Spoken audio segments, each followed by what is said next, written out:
মুনাফা জাতীয় আয় বলতে কি বুঝি? মুনাফা জাতীয় আয় হচ্ছে এই মুনাফা জাতীয় প্রাপ্তির একটি অংশ। অর্থাৎ মুনাফা জাতীয় প্রাপ্তির যে অংশ চলতি বছরে অর্জিত হয় সেটুকু হচ্ছে মুনাফা জাতীয় আয়। প্রাপ্তির মধ্যে যেটুকু অর্জিত হয় সেটুকু হচ্ছে মুনাফা জাতীয় আয়। আচ্ছা, আমি একটা উদাহরণ দেখাচ্ছি, বাস্তব উদাহরণ লক্ষ্য করি। এই যে হিসাবকাল 2014 সালের মোট উপভাড়া প্রাপ্তি 40,000 টাকা।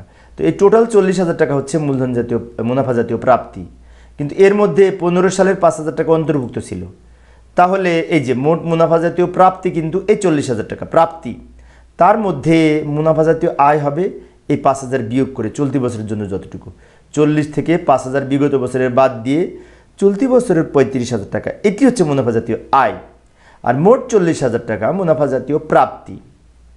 তবে কিছু অনিয়মিত আয় আছে যেগুলি মুনাফা জাতীয় আয় হিসেবে গণ্য হয়, যেমন পুরাতন খবরের কাগজ বিক্রয়, লভ্যাংশ প্রাপ্তি ইত্যাদি।